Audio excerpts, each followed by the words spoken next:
Now the Three Martini Lunch with Greg Corombos and Jim Garrity. And welcome, everyone, to the Tuesday edition of the Three Martini Lunch. Andrew Johnson of National Review and for Jim Garrity today. I'm Greg Corombos of Radio America.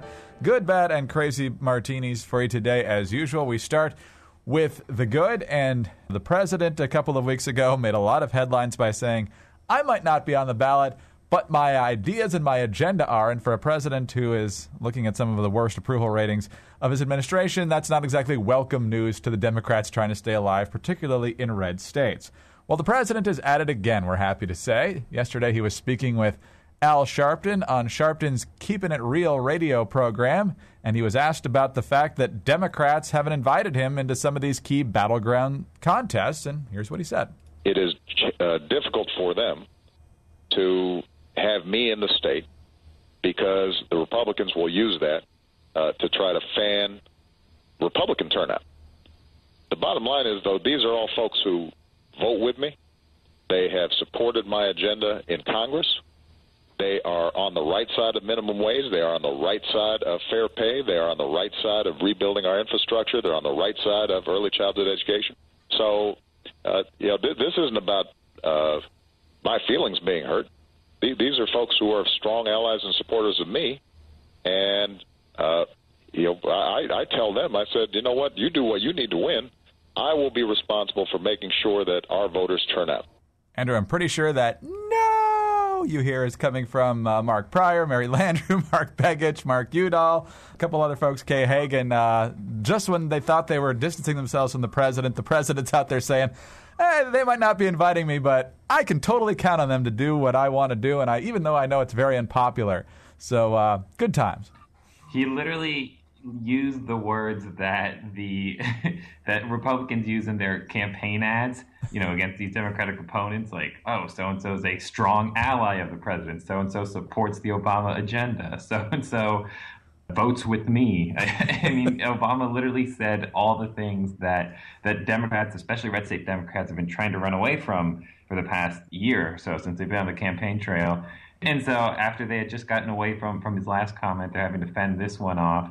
And every time he sort of says one of these things, there's the joke that, is Obama secretly a Republican plant, or what's going on, or, how people make jokes about Wendy Davis as well.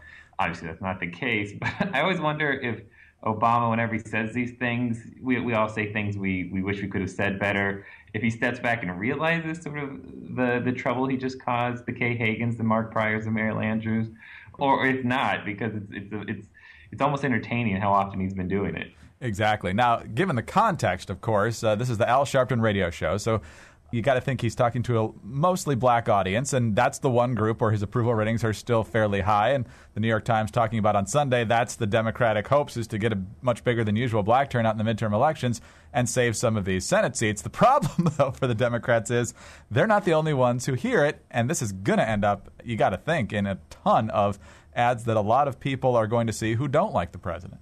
Oh, exactly. And, even though this was on Al Sharpton's radio show and was heard live at that time, especially if it's a campaign ad and if you're looking to turn out Republican voters, saying, here's the president fraternizing with Al Sharpton, who's not a very popular figure amongst conservatives, who are allies with Kay Hagan, with Mark Pryor. So yeah, this interview could have been an interview that we never heard from. It just could have gone without a hitch.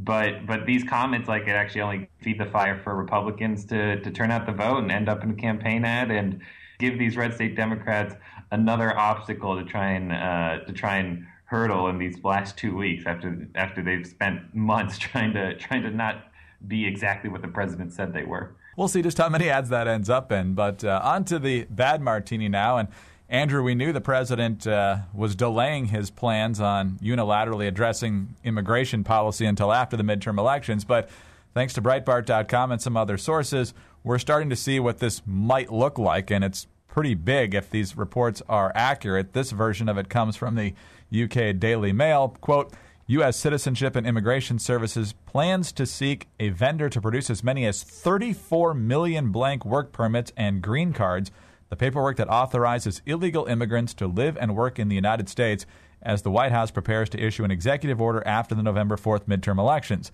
According to a draft solicitation published online, the government agency will look for a company that can produce a minimum of 4 million cards per year for 5 years and 9 million in the early stages. Andrew, we were kind of hearing about maybe 5 or 6. Some said maybe aggressively as 10 or 11 because that's the unofficial number thrown out around there. But over a span of a few years, 34 million. This is a president that's going further than anybody feels comfortable with, you got to think. The other sort of bad part of this is we've known this executive action is coming. It's been delayed several times, but we knew it was eventually going to happen.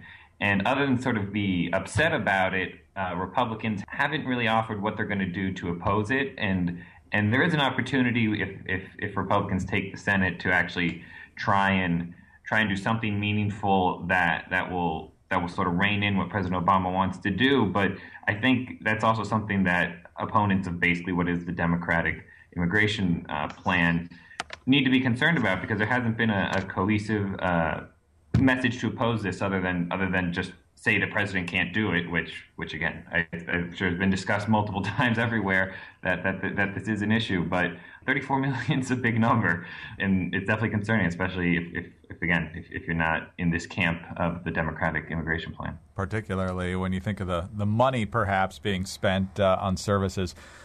More than 3 times as much as you would have expected if the real number was around 10 million. But that's the maximum. And we're not saying it'll be that number, but when you make that the parameters, it obviously is going to raise a lot of eyebrows. And again, it's sort of something that people have, the general idea of this, people have seen coming for a while now. It just looks like it's built up, and we'll just see what happens. All right, on to the crazy Martini now. Andrew, we haven't had a good midterm scandal of this magnitude since 1998. Monica Lewinsky, of course, that whole scandal broke in January of 98. You had the Clinton admission in the summer. There was briefly a chance where some Democrats were on the brink of suggesting he resign. That didn't happen. And then by the time the midterms rolled around, it was actually kind of working in their favor. Some thought Republicans had overplayed their hand, and actually it turned out fairly well for Bill Clinton. But ever since then, Monica Lewinsky has been very quiet. She's popped out a few times to have comments or articles or the very occasional interview. But she gave a speech yesterday and said a number of things about the scandal, including just how she was feeling at the time about her and her presidential boyfriend. I fell in love with my boss in a 22-year-old sort of way. It happens. But my boss was the President of the United States. That probably happens less often. And then she really went after Matt Drudge, saying that Drudge destroyed her life, and she claimed that she was a pioneer in terms of cyberbullying. I was patient zero, the first person to have their reputation completely destroyed worldwide via the internet. Andrew, what do you make of all this? I don't know if it's a product of the internet age or of 2014, but it is just interesting to sort of watch the outpouring of sympathy for Monica Lewinsky. One has to wade carefully in these sorts of issues, but I just think if we went back to 98 to say that there'd sort of be this news cycle story where Monica Lewinsky would almost be celebrated for what's, by the way, I don't know how many returns of Monica Lewinsky we need to have. Every time I feel like this is the return of Monica Lewinsky, even though she seems to have an interview every year or so.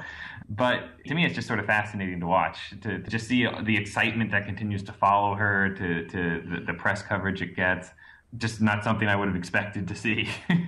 No, in some ways, it almost appears that she still is dwelling in 1998, and given what she went through, I suppose that's understandable on a number of levels. If you're the Clintons, to see her emerging publicly for however long, whether it's just briefly or to some extent on a larger scale, just right before Hillary's probably about to launch a presidential campaign in 2 or 3 months, that probably can't be welcome news, and it's certainly a reminder to the American people that if you elect one Clinton, you definitely get both, and with both comes a bit of baggage. That's also my point. In some ways, you would have thought that had Lewinsky come forward and become a public figure, it'd actually be even more damaging for the Clinton brand. And in some ways, yeah, it's going to bring up those stories again, that storyline, that narrative. But she almost comes up completely as a separate entity from the Clintons and not even discussed in that light. I mean, she mentions obviously the president. We all know what she's talking about, but it's not tied to Hillary and Bill anymore. It's almost just Monica and sort of her own universe. And so I guess you're a little concerned if you're the Clintons, but it's also not as damaging as it probably could have been at one point.